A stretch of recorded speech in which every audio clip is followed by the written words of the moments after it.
Hi, everyone, and welcome to the Monomyth Diaries, a podcast where ordinary people get to share their hero's journey. I'm Mandy, and I'll be your host. We'll discover powerful insights, critical moments of growth, and much more. Thanks for joining us. We all have a monomyth to share, and someone out there needs to hear it. Welcome to the Monomyth Diaries, where it's a take what you like and leave the rest podcast.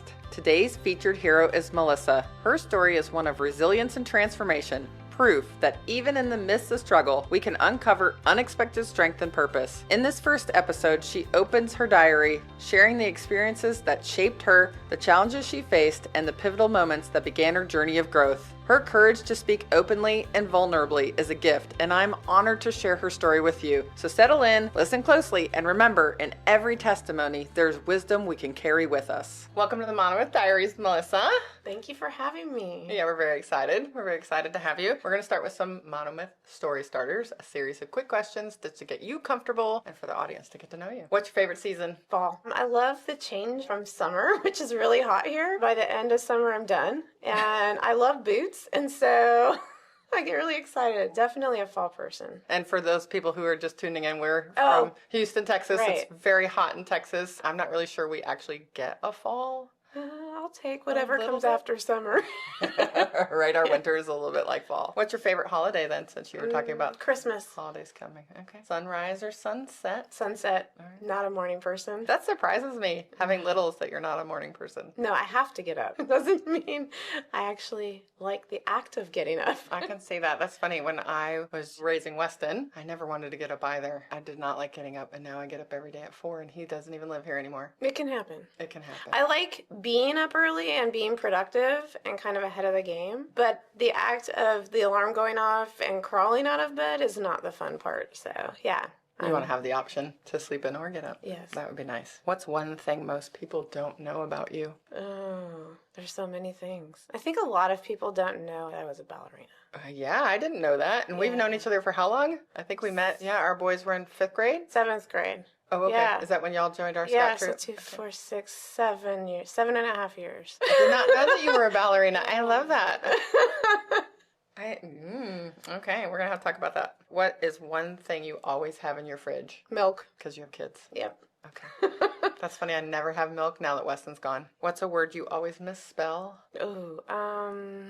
I used to misspell psychology a lot, which is ironic because it was my major in college. Oh, I think we answered this one. Early bird or night owl? I used to be a night owl, but I think I'm actually more of an early bird now. Okay. Yeah, once I get up, about 10 minutes later, I'm good. But I fall asleep at night, like watching movies and TV now, so.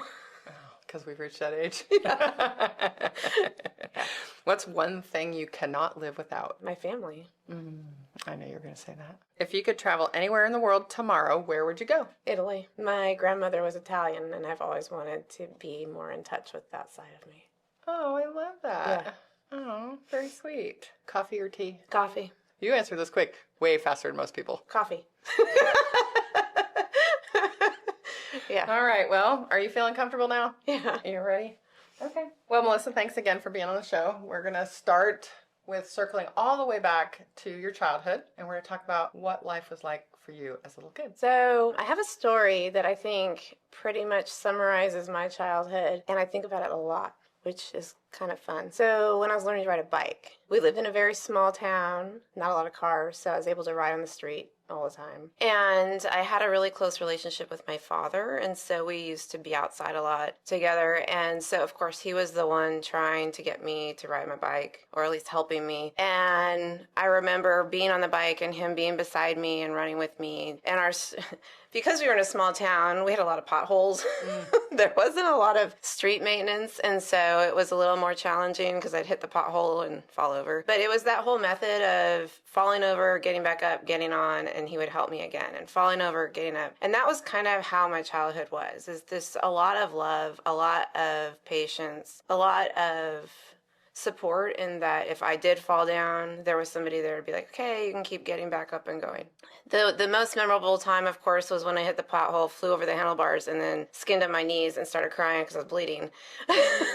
And so it was him coming over, my dad coming over and saying, you're okay, we'll get you cleaned up. So we got cleaned up. My mom would helped clean me up. And then we went back outside and did it again. And then it was just through that learning, that falling and getting back up and learning that, of course, I learned to ride my bike. But I feel like that's kind of how my childhood was. I had very supportive parents. My mom stayed home at that time as a homemaker and took really good care of us, even though I made it hard sometimes. It was very structured. I'd come home, there'd be a snack on the table, healthy snack, celery and peanut butter or whatever. So it was good. Good student. I loved dancing. I started when I was 3, so that was a huge component of who I was. It was very well-rounded. I had friends in school. It was very grounded and happy-go-lucky kid.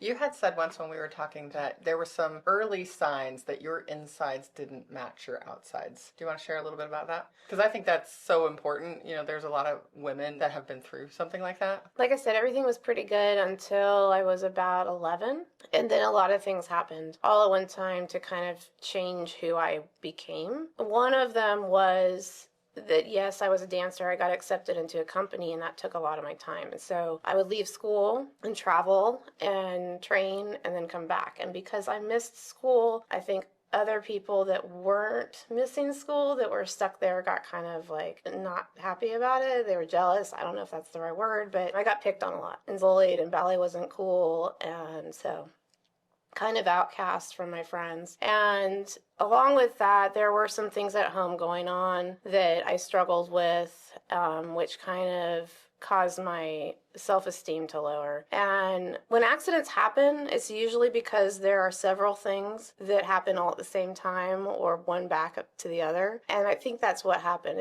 and puberty. Yeah, add that in. This is happening when you're 12-ish? 11, 12, yeah. Okay. And so I think all of this combined together just kind of changed the little girl that was happy-go-lucky to this really insecure, self-conscious person. And so I still wanted to do the things that I loved. So I still wanted to do the ballet, and at the time I started piano and the nerdy things, but I also wanted this appearance of being tough and trying to fit in. Mm-hmm. And so I veered off and started hanging out with friends and doing things that I shouldn't do, and then keeping inside the straight-A student and ballerina. So it's very separate from each other. I can see that, especially when you're in a small town. When you're in a place like Houston, there's kids from all walks of life. When you're in a small town, I can see where it's hard to be different, because you really stand out when you're different. Everybody knows you. Yeah, everybody knows you. For sure.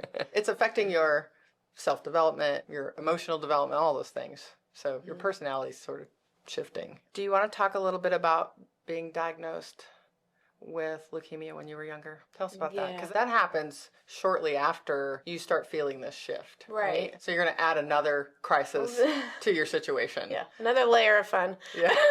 And I can relate, because when I was like 12, 13, I had cancer. So I totally understand what you're going through. It was a big shift in puberty and middle school, and then to have an illness on top of that, plus a little bit of family chaos going on. I get it. So tell us about that. What was that like? So I was around 12 when that split started happening, and I don't know, I think it was around 14 or so when it really started getting crazy, like smoking, drinking, the things that you don't want your kids to do when they're in high school. And so that started becoming worse. I thought that feeling tired all the time, and I was dancing a lot. And so I thought feeling tired all the time was just attributed to all of those things, like not getting enough sleep, overworking my body, not eating well, or hardly at all. And so I didn't think anything of it. And then it started getting worse. And so my mom took me in, and they said it was mono. So we waited. Which I could see where that might be a legitimate, reasonable explanation, because you have these two worlds going on in which you're,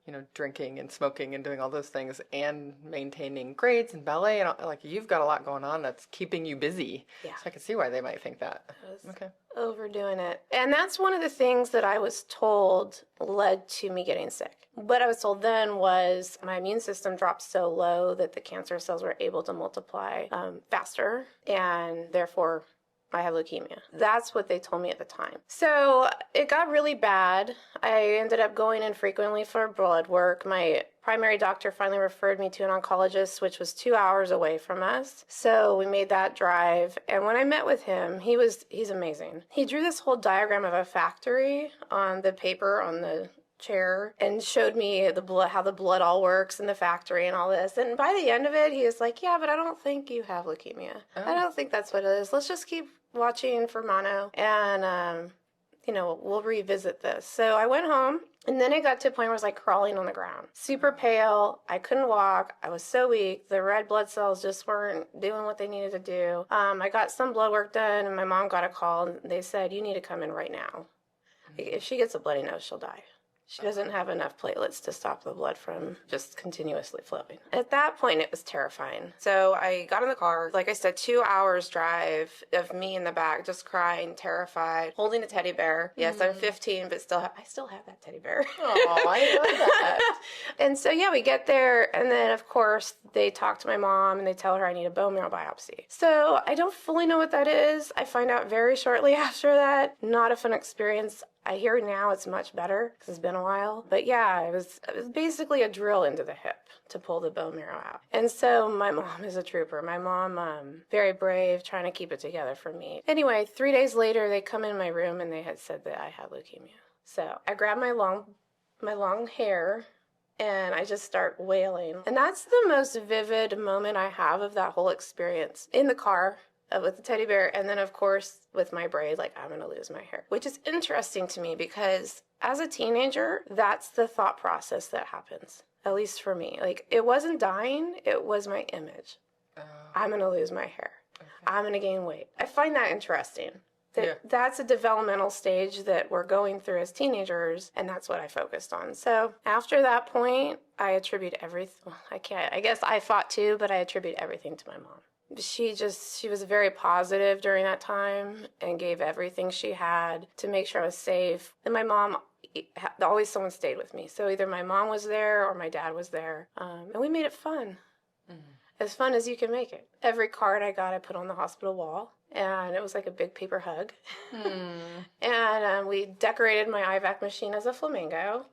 And used Hershey Kisses as droppings. Painted her nails blue. It's like, your mom is so sweet. Yeah.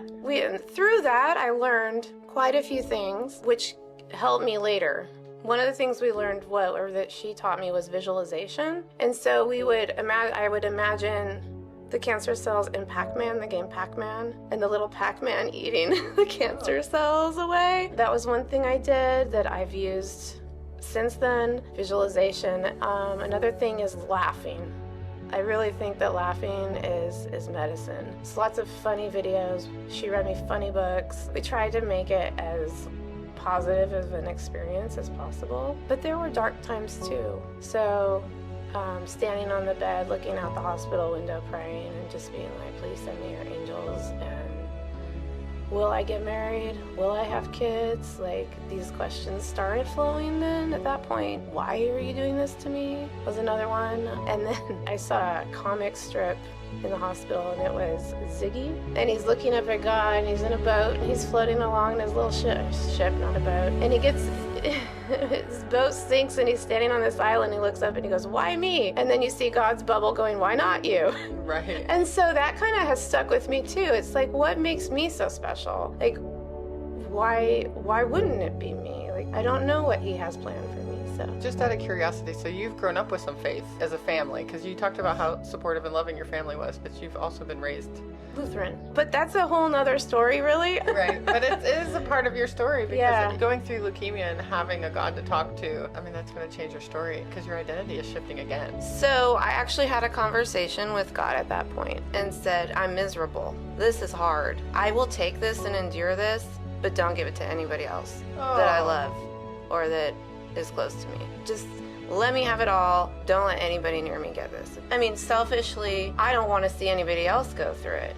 You know, I don't know if I could handle them going through it. I mean, that's the selfish side of it. The other side of it is no one else should have to go through that. It's a horrendous experience. Do you want to tell us now then, how is this changing your identity, having leukemia, the things that you're going through, because school is going to be different, moving forward, look different for you? It's interesting because I think, at least I had this perspective of a cancer survivor drinking juices and being vegan and doing yoga every day day and just fully appreciating life. And that is not how my story went at all. In fact, quite the opposite. It was definitely a tug of war. Being sick in this time period developmentally affects so much later on and how you carry yourself and adapt to growing up.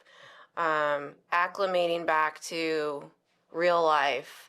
Learning to separate from my parents, which I didn't do my teen years because I was sick. I wanted to be close to my parents because I had grown closer to them, but I also wanted that separation of like, I want to be independent. And so I finally got accepted into my dream school I wanted to go to when I was 5. And my mom was like, "You're not ready." And I was like, "I'm going." Like, oh, you're talking about college. College. So can we back up just for a second? So you're 15 when you're diagnosed with leukemia. How long does that time period before you are in remission? That's the right word, right? Yes. 8 months hardcore chemo total. And then after that, it was pills and maintenance. So I was a junior. Yeah. Okay. So I was a sophomore when I got diagnosed, and I went back the end of my junior year and then graduated as a senior. This is the time period where you become very close with your parents. Mm-hmm. Okay. And then you get into your dream school. In LA. And so you've been accepted into the school you've always wanted to go to. Yeah. Which was? USC. Yeah. Okay. University of Southern California. And your mom doesn't want you to go. She was right. Looking back, I wasn't ready, but I'm very stubborn and persuasive. And so I was like, well, we ended up negotiating. I went in January. So I waited a semester and did junior college at home. And then I transferred in January, which was also hard because I went in the middle of the year, so there was no freshman orientation. There were no parent drop-off days. That's when a lonely world really came over me. So yes, I'm in this school that I really want to go to, but I don't necessarily have the study skills. I don't have the abilities to really know how to start new relationships because in the small town, I had those relationships since kindergarten. Oh my gosh, I had that same experience when I went to college. I was so lonely because I didn't know how to make friends. You would think they're young kids, like they know how to make, no. Not when you've been with the same people your whole life. It's difficult. Our kids don't understand that. They've been in big schools and all these new and wonderful activities that they get to do, but we didn't have that as small towners. No, I mean, we went out and played and then we came home and I was with the same neighbor kids. And then you're thrown into this environment where you don't know anyone. So that was hard. And then, I got depressed. I stopped going to classes. I ended up drinking a lot, enjoying the party side of things instead of the other side, which I think was even worse because I was a perfectionist. So I was like, oh, I can't do this perfect anymore. Like school actually got hard and I didn't know how to handle it. And so I was like, well, I'll just escape and not think about it. And looked for relationships and boys to make me feel confident and loved. There's a lot happening at that time. So what happens? You're in school, you're drinking, you're partying, you're not going to classes. Do you get kicked out? What happens? Yeah. So that was kind of eye-opening for a lot of people, especially my parents. I'm sure it was shocking to go from being such a diligent student to failing out. I'm sure it was shocking. Very, very sad. I still feel bad about it. You wouldn't be the person you are today. I wouldn't. And I've told myself that several times. Like, it would be a totally different experience. So I was just surviving at that point. I got kicked out. And then, of course, my mom's like, come home. And I was, no, I'm not coming home. I'm staying in LA. I'm going to keep fighting. Like, I'm a fighter. So I ended up... Nobody wants to go back and live with their parents. Especially a small town. I didn't want to look like a failure. Oh. And that was a big thing for me. Like, leaving on this big journey in the world and getting this great school and then coming back, to my little tiny town. Where everybody would know. I felt like a failure. I wasn't going to do that. I think so many people can identify with that. I didn't realize that until I was an adult, that a lot of my decisions were because I didn't want to look like a failure. I didn't want anybody to know I wasn't perfect. Which, I mean, as you get older, at least me, I realized that I actually feel a lot better when I admit my faults. No, I get that, right? But when we're young, and we didn't have the tools, right? As you said, you didn't have that emotional development to have those tools to go, what am I trying to do here? Right? Like, I never thought of the word perfectionist when I was that age. I don't even know if that was a thing. I don't know that young people think about that. I'm sure my son doesn't. It's very stressful. Yeah. I ended up getting kicked out, and that's pretty much when the LA life starts. What does that mean, the LA life? The LA life to me, I guess that's different for everyone. To me is the party scene, the Hollywood lights and the party scene, sex, drugs, and rock and roll. Yeah, that's how that was for me. But still keeping a good job and wearing a suit and having the double life. So that still stayed. Oh, you're still having some duality. Okay. I feel like I kind of got it together for a brief time through the leukemia and then, junior college. And then I get to LA and I don't know what to do with myself. And so I kind of revert back to what I used to do, which, was that escape. I needed the escape from the perfectionism, the stress or the failure that I felt or the guilt, just trying to get away from all that. And so, I did the Hollywood nightlife, and you see these TikTok videos of like our generation stayed up till, 4 a.m. and got up at 6 to go to work the next day. And that was my life. Like I would stay up and then I'd get up and go to work and did that for quite some time. I met my son's father at that point. And you had mentioned earlier that you had a propensity for dating people who may not have been great for you, great influences. Yes. Yeah. So that starts a whole nother journey of me learning who I am and what I'll tolerate. And that takes a long time. Yes, I meet him in the party scene, which is probably the start of not good. I had a friend of mine tell me one time, Mandy, you're not allowed to have any bar boyfriends. No, it's not a good start. Yeah. Let's pick somebody a little more wholesome and healthy. Because I used to do that too. Yeah. My first husband I met in a bar. Just saying. I get it. Yeah. Yoga would have been good. Bike riding. Something else. Library. Sure. Okay, so you meet him in a bar. Yeah. And then drugs started getting involved. So it progresses. Yeah, it progresses. From bar life and drinking to drugging. Yeah. Okay. Super unhealthy. Then I end up getting pregnant. And this is a time in my life where I really don't have it together. Using cocaine, going out, drinking, and I'm not in a stable relationship at all. I mean, it was very emotionally abusive, and then later it gets physically abusive.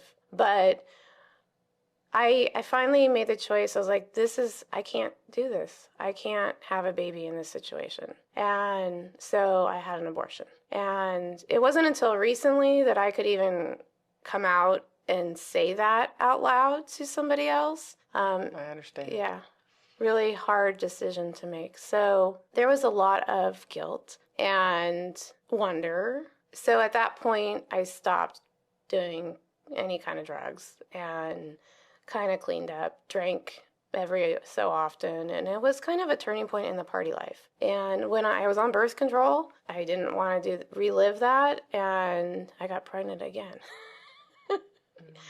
And this is even after doctors during leukemia have told me there's a high probability you won't have children. Oh. And I'm on birth control, and now this is the second pregnancy, and I said, okay, God, I get it. Like, I cleaned up, I'm doing this. This baby means a lot, and I'm going to do it. Like, I'm going to be a single parent because I'm not going to stay in this environment and do the best I can do. And so that's what ends up happening. My son was born in Santa Monica, California, and we lived in Hollywood. He was a Hollywood baby. I didn't know that. Yes. But 7 months after I have my son, all right, let me back up a little bit, actually. About 4 months in, things started getting really ugly. His dad was staying out all night, doing God knows what. I was home alone with the baby and trying to work and keep it all together. And I was sober at the time, and living with somebody who's not sober and doing all the things is really hard when you're not in that lifestyle anymore. Yeah, we went out one time to eat, and he started accusing me of all these things and ended up slamming my head into the window of the car. And I grabbed the baby and I got out, and it's like, I'm not doing this anymore. And so at that point, I was done. And when I'm done, as my personality is, when I'm done, I'm done. Like, that's just it. It was the last straw. And so I moved, and we were in West LA at that point in an apartment. Then I really started building my family. And when I say family, I mean my Southern California family. And I had a neighbor who became almost like a mom to me, really was solid for me through a lot. And at this time, I start going back to college. I go to junior college, and I'm trying to pursue my psychology degree. So she's taking care of my son at that point, so I can go to class, or if I have to go to the store, or if he's sick and I have to go get medicine. And very nice. Yeah, so I had to have the support. Yeah, it's helpful when you're raising children to have some support. Takes a tribe. So you're going to school, working full time, raising a child.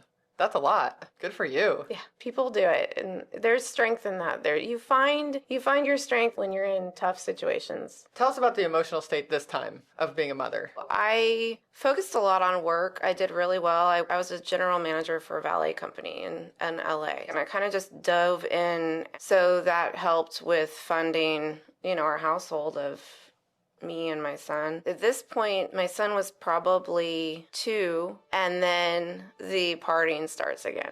Okay.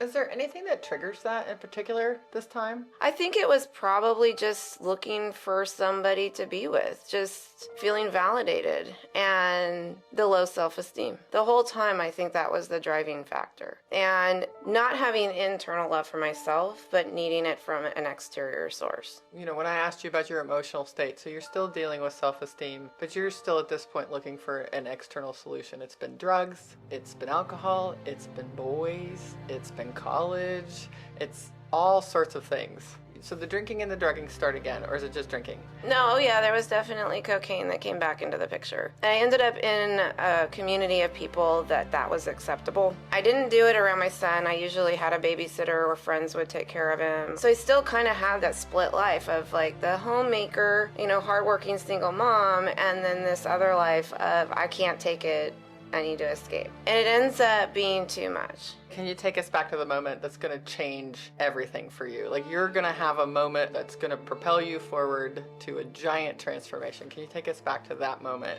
In the relationship I was in at the time, it was really unhealthy. We weren't right for each other. It was awful, screaming, yelling. It was bad. We would break up and then we would get back together. And break up and get back together. And we were broken up, and I went to a club, and he was there, and so it's like, oh, we're getting together again. Well, there's argument, and in the end, I ended up at his place. I had started a new antidepressant, which I wasn't supposed to be drinking on, and so at this club, I'm drinking, doing cocaine. I go to his place, I take Tylenol on top of that, and then I don't remember exactly what happens.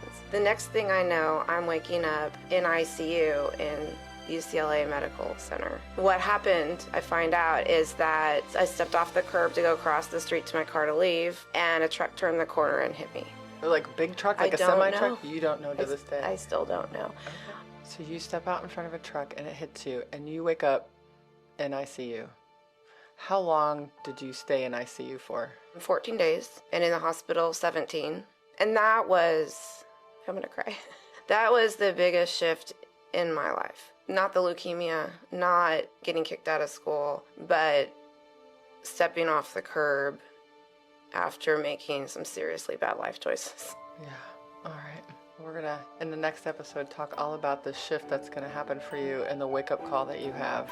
So thanks for sharing, and we look forward to the next episode. Melissa, I wanna thank you for opening your heart and sharing your story with us. Your honesty and courage remind us that even in the hardest moments, growth and healing are possible. Thanks for joining us on the Monomyth Diaries. If this episode resonates with you or someone you know, we'd love for you to share it and spread the inspiration. Don't forget to follow us wherever you get your podcasts or on YouTube to stay connected. We'd appreciate if you could take a moment and rate and review the podcast. It helps us reach more people with stories of transformation and growth. You can visit us at monomythdiaries.com or text us directly from the show notes to reach out and keep the conversations going. Until next time, heroes, let's journey together through our monomyths.